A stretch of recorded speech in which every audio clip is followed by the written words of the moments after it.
What if I told you Rome turned desire into law, tokens, and even holiday chaos, and everybody played along? In 18 BCE, Augustus makes adultery a public crime. Yet every December 17th Saturnalia flips masters and slaves for up to 7 days, and the city cheers. How did Rome create 10 bizarre sexual practices? The truth might shock you today. Let's start with number 1.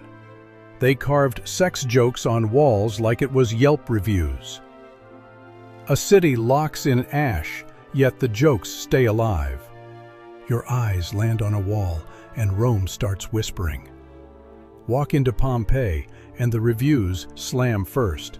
Scratched names, loud boasts, and price tags like a menu. In the famous brothel, visitors leave graffiti that reads like a messy comment section. Who they chose, what they paid, and what they felt after. Prices show up again and again, and the range tells a story about class and bargaining.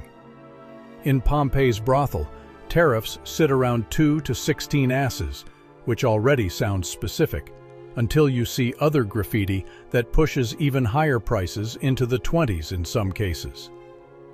Here comes the strange part. These messages make intimacy feel public, almost official. Romans write on walls the way people rate restaurants today. Fast, loud, sometimes nasty. You can even track what cheap means by comparing prices. One Pompeii study notes the lowest graffiti price sits around 2 asses, close to everyday staples like bread or a cup of wine, while other graffiti records climb far above that baseline. Curious, so what problem does this solve for a Roman visitor? Clarity. You arrive in a port town, you have cash, and you want certainty. Names and numbers reduce risk. They also signal status. Paying more advertises power. Paying less advertises access. The payoff for historians today is blunt clarity. Real people, real commerce, real impatience. Even the business model peeks through. One Pompeii guide describes a manager, a Leno, who buys enslaved women, and it even cites a purchase price around 600 sesterces as an average in that context. Sad. A final detail stings. The walls preserve customers' voices, but the workers stay trapped in fragments, names, prices, and ownership. Next, those walls lead straight to the strangest payment rumor. Transition. Now step from graffiti prices to coated metal tokens. Let's move to number 2. They used brothel tokens like arcade coins for adult entry. Thoughtful. A tiny bronze disc carries a number like a hidden code. Surprised, you flip it over and the image dares you to look. Romans leave behind a set of tokens modern people love to hype up. Spintriae. They are small, usually around 24 millimeters across, with an erotic scene on one side and a numeral from 1 to 16 on the other. Scholars date known series to the early empire. One set often placed around 22 to 37 CE, another around 30 to 79 CE, and the wild twist is that certainty about their purpose stays elusive. Pop culture pushes a clean story, brothel money. Real scholarship stays more careful. The tokens show little wear compared with circulating coins, and researchers argue over whether they act as brothel entry, bathhouse locker system, gaming pieces, or something else entirely. So why do Romans even need a substitute token?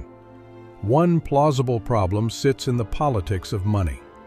A later anecdote attached to this debate claims an equestrian faces a death sentence under Caracalla after bringing official coinage bearing the emperor's image into a brothel, an embarrassment framed as sacrilege or insult. Even if that story reflects later moral panic, it explains why people imagine a safe token system. The solution people picture looks almost modern. You keep the emperor's face out of dirty spaces, and you swap official money for a private token that signals a service tier through the numeral. The payoff is the way Rome blends paperwork and desire, numbers, categories, and controlled access. Yet the strongest reveal is also the humbling one. Historians still argue, because direct ancient evidence for brothel pass use remains thin, and several competing theories fit the artifacts. A final oddity: the same numbers that tempt a menu reading also show up in a bathhouse context. That takes us into steam, lockers, and painted scenes above numbered boxes. Here comes number 3. They treated bathhouses like Tinder, but with steam and witnesses. A public bath feels calm until you spot the paintings. Above the lockers, Rome hangs scenes that make you stare. In Pompeii's suburban baths, archaeologists uncover a dressing room wall with 7 sexual scene paintings, plus another exaggerated figure, all placed above numbered boxes that look like lockers. The paintings date roughly to 62 to 79 CE, right before Vesuvius locks the town in place. Here is the tension. What do these scenes mean? One theory says the images advertise services upstairs, hinting at prostitution near the baths. Another theory keeps it practical. The images help people match their clothing to the correct numbered cubby in a crowded room, especially for anyone who struggles with letters. Some scholars even connect the numbered boxes to Spintrier-style numbering, suggesting a token could correspond to a locker number. That locker system idea solves a real everyday problem. Roman baths run packed.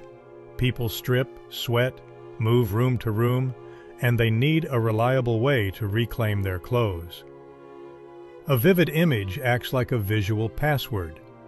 You forget your number, you remember the picture. The payoff is almost funny. Rome uses explicit art as a navigation tool. But the baths also carry social heat.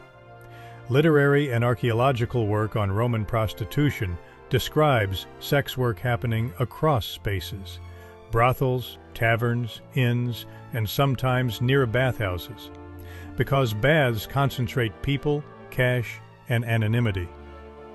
The final reveal sits in the placement. These paintings sit high on the wall, right where your eye goes while you stand half-dressed, scanning for your box. Rome turns orientation into arousal, or maybe turns arousal into organization. Either way, a public building holds a private charge. Next, Rome goes even bolder, turning a body part into a protective charm for daily life. From painted walls, your eyes meet dangling charms. Let's move to number 4. They wore lucky phallic charms like anti-curse keychains. You expect armor to guard Romans, then you see jewelry. A tiny charm swings on a child's neck, laughing at fate. Romans take the evil eye seriously, and the defense can look shocking. Phallic amulets, often called a fascinum, show up across Roman life. Ancient writers like Pliny connect the symbol to protection, even calling it a kind of remedy against envy and the harmful gaze. Archaeology backs the everyday habit. Phallic pendants, rings, carvings, and wind chimes appear across the empire, from homes to streets to military contexts. The problem here feels emotional and familiar. Romans fear envy the way people fear bad vibes today. Someone looks at your baby, your success, your new shop sign, and misfortune follows. The solution turns into a visual trap, something so bold, strange, and funny that it steals the gaze and breaks the curse. One explainer describes how the weirdness itself can pull the evil eye's attention away, or how imagery can symbolically defeat the threatening gaze. The detail that lands hardest? Romans place these on children. Vera reports a custom of hanging a phallic charm on a baby's neck, and scholars note tiny rings and amulets that feed children. suggesting families treat protection as urgent and constant. This also becomes status theater. A conquering general can parade with protective symbols, and soldiers carry phallic and fist amulets as portable shields against danger and jealousy. The payoff sits in Rome's contradiction. The same society that polices respectable households also floods public space with explicit protective imagery. Sex and superstition share a hallway. A final odd detail shows how normal it becomes. Many Romans likely see these charms as boring, like a lucky bracelet, which makes the visual shock even sharper for modern eyes. Next, the need to control desire shifts from charms to written commands aimed at the underworld. After charms, Romans try writing desire into reality. Let's move to number 5. They wrote love curses on lead like deeming the underworld. A person refuses you, and you feel powerless fast. So you grab a sharp tool and you start bargaining with ghosts. Rome runs on law and public reputation, but love can still feel like chaos. Enter the defixio, a curse tablet, often scratched into lead, sometimes folded, pierced, and deposited in places linked to the underworld. The point stays consistent. Bind someone, silence someone, pull someone closer, or punish someone who humiliates you. The problem these tablets solve is raw. You feel stuck. A rival wins. A lover leaves. A spouse cheats. You lack the legal power, the social power, or the muscle to change it. The solution goes sideways into supernatural paperwork. You write names, you list demands, you invoke gods, spirits, or the dead, and you ask for a very specific outcome. Some collections explicitly discuss amatory curses, love spells that aim to inflame obsession, disrupt sleep, or drag a target back through misery until they comply. What makes this bizarre is how official it feels. These are not dreamy poems. Many read like legal complaints, only addressed to chthonic forces. Scholars note the tablets preserve voices of ordinary people, including women, because cheap materials like lead and pottery let non-elites participate in written culture. The payoff for you as a viewer is the intimacy of the record. Jealousy becomes literal text. You can almost see the moment of decision. Someone sits in a room, scratches letters with shaking hands, then hides the tablet where the gods of the dead might receive it. A final detail turns the knife. The tablets often name the target clearly, so the ancient world accidentally preserves private obsession for 2,000 years. Next, Rome takes a whole city's tension and blows it open in a festival where rules flip for a week. From private curses, Rome explodes into public license. Next one is number 6. They celebrated Saturnalia like a blackout party with new rules. December arrives, and Rome loosens its grip on control. For a few days, the powerless speak, and the powerful grin. Saturnalia runs from December 17th and later expands into a longer stretch, reaching up to 7 days in some periods, becoming Rome's most famous pressure valve. Public sacrifice and banquets set the tone, then private feasting, gifts, and legal gambling take over. Sources highlight role reversals. Masters can serve slaves, slaves can speak freely, and a temporary holiday liberty spreads across the city. The problem Saturnalia solves is structural. Rome relies on hierarchy: citizen over non-citizen, free over enslaved, patron over client. Tension builds all year. Saturnalia offers a controlled rupture, a ritualized release that prevents deeper fracture. Ancient authors even frame it as December liberty, a recognized moment where sharp speech becomes permitted within limits. Now picture the scene cinematically. A household that normally runs on discipline sets the toga aside, pulls on colorful dinner clothes, and puts a cap of freedom on heads across status lines. Even the costume matters. Everyone wearing the pulleus, a cap linked to freed status, visually blurs who commands whom. The solution is temporary inversion with a timer. Slaves can criticize, gamble, and feast, yet everyone knows the calendar ends it. That time limit makes the reversal feel safe for elites and intoxicating for everyone else. The payoff comes in the emotional paradox. A society built on domination briefly celebrates a myth of equality, then snaps back into order. A final odd detail hides in the sources. No single ancient author gives a full start-to-finish description. So modern historians rebuild Saturnalia from fragments, almost like reconstructing a party from scattered texts and side comments. Next, that obsession with hierarchy moves from festivals into the bedroom, where Romans rank bodies the way they rank citizens. Transition after the festival, Rome polices status inside a desire. Let's move to number 7. They judged who leads like a status badge, not a love story you expect Rome to label people by preference, like today. Rome instead labels roles, then attaches honor or shame. Roman sexual culture pivots around status and role. A freeborn man can desire partners of either sex, and many sources treat that as socially acceptable, as long as he takes the active role and directs desire toward lower status partners, such as enslaved people or sex workers. The receiving role for a free citizen threatens his public identity because Romans tie bodily penetration to servility and loss of freedom. That creates the central problem.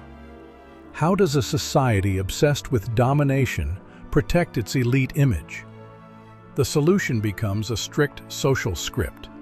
Masculinity equals control, restraint, and command. Moralists critique excess, because lack of self-control signals a man who cannot govern others. Sex becomes a test of citizenship, discipline, and class. Now the bizarre part. This framework can make modern categories feel irrelevant. Rome cares less about gender pairing and more about who uses and who gets used. That turns intimacy into a public performance of rank. Even insults reflect it. Accusations often target perceived passivity as weakness, a political weapon as much as a bedroom jab. The payoff is the way this logic bleeds into law and childhood protection.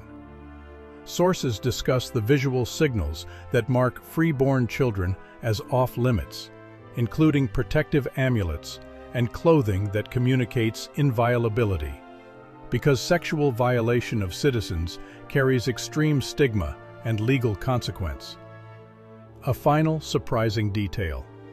Roman writers sometimes brag about sexual self-discipline as a political virtue, turning private restraint into public credibility. You can almost see the elite competing to look controlled, even while the empire markets pleasure everywhere. Next, that contradiction sharpens in the household, where family values coexist with openly kept partners outside marriage. From role politics, Rome walks into the concubine's doorway. Thoughtful. Here comes number 8. They kept concubines openly like a premium subscription to power. A senator preaches virtue, then keeps a second household nearby. Rome calls it respectable, as long as paperwork stays clean. Concubinage in Rome can function as a socially recognized long-term union without formal marriage. Sources describe concubinatus as a monogamous relationship intended to last, treated as an alternative to marriage in many contexts, and it becomes especially visible under moral legislation that criminalizes adultery and pressures households into legal clarity. Here is the problem. Elite marriage in Rome often serves alliance, inheritance, and status. Desire, companionship, or convenience can pull in other directions. If a powerful man wants a stable partner outside marriage, he risks adultery accusations if she is another man's wife. The solution is acceptable access through lower status partners, enslaved women, freed women, sex workers, or a concubine whose legal position avoids adultery definitions. This arrangement ties straight into Rome's harsh reality: slavery. Prostitution scholarship stresses that the sex economy frequently relies on enslaved people, placed into brothels or other venues by owners and managers. That means choice can vanish inside the system, and the household can absorb exploitation while maintaining a public image of order. The payoff is Rome's double vision. The same culture that publicly honors the married matron can privately normalize a kept partner, as long as children and inheritance stay sordid. Concubinage becomes a tool, stable companionship without threatening the legal marriage's political purpose. A final, lesser-known detail adds bite. Once adultery becomes a public crime, definitions matter. A label like concubine can reduce legal risk, which turns emotional life into legal strategy. Next, Rome pushes that strategy into court, where cheating becomes a prosecutable offense with real penalties. Transition from quiet arrangements, Rome drags desire into courtrooms. Next one is number 9. They punished adultery like a state crime, not messy drama. You picture cheating as private scandal, handled behind doors. Augustus turns it into public law, and families panic. Under Augustus, adultery shifts from a private household matter into a public crime, through the Lex Iulia de Adulteris Coercendis, generally dated to 18 BCE in modern discussions. The law pressures husbands to prosecute adulterous wives and their partners, and it opens paths for third parties to bring charges if the husband fails to act. The problem this addresses is political. Rome has civil wars behind it, elites fear moral decay, and Augustus wants stability through traditional family order. The solution uses shame plus legal teeth. Sources summarize penalties that include confiscations and exile. One legal summary reports punishments such as loss of significant portions of property and relegation. Exile for those convicted, with wives facing dowry and property losses alongside banishment to an island. Now watch the human drama. A husband has to choose protect the household's reputation quietly or prosecute and broadcast the betrayal. The law forces a public performance of control. Even more lopsided, sources note that wives lack the same right to prosecute husbands in criminal adultery accusations, reflecting a gendered legal imbalance baked into the system. The payoff comes in how the law reshapes behavior. It incentivizes surveillance, creates informers, and turns private grudges into courtroom weapons. Augustus even ends up entangled in his own moral theater. Later, tradition repeatedly links his family scandals to the moral program's credibility, because nothing tests a law like enforcing it on your own house. A final detail lands like irony. The law claims to revive old virtue, yet it represents a major expansion of state control into the bedroom. Next, when politics and sex collide at the top, rumor becomes a weapon sharper than any statute. After legal morality, Rome weaponizes scandal against emperors. And the last one is number 1. They spread emperor sex rumors like tabloid hit pieces on papyrus. Rome fears tyrants, so it polices them with stories. A scandal can ruin a legacy faster than a failed war. Imperial Rome produces a genre of biography and history that loves moral judgment, and sex becomes a favorite blade. Writers like Suetonius, Tacitus, and Cassius Dio shape reputations with anecdotes meant to reveal character, warning signs, and corruption. Modern scholars treat many lurid claims with caution because these works often aim to entertain, instruct, and condemn as much as to record. The problem for Romans is simple. Emperors hold enormous power, and open criticism carries danger. Rumor offers a safer channel. A story about perversion implies political disorder. If a man cannot control desire, how can he control an empire? That logic matches Roman moral writing, which ties self-control to fitness to rule. So the solution becomes narrative assassination. Accusations cluster around certain emperors, often framed as excess, coercion, humiliation of elites, or breaking sacred boundaries. Scholars analyzing reports about early emperors note how these tales function rhetorically. They create a moralizing portrait that signals tyranny through sexual cruelty or indulgence. The payoff is the unsettling realization that bizarre practices here can reflect propaganda as much as behavior. A hostile author can turn a political enemy into a monster through bedroom claims because readers already believe desire reveals truth. That makes every story a mystery. How much reflects reality, how much reflects fear, and how much reflects the author's agenda. A final, little-known detail sharpens the twist. Even in antiquity, readers argue about credibility, which means Rome itself debates where gossip ends and history begins. That debate closes our list, because the strangest Roman practice may be this: using sex talk as a tool of power. Now you have seen how Rome hid secrets in sight, but the darkest ones are still ahead. So tap the next video and stay close, because we are not done.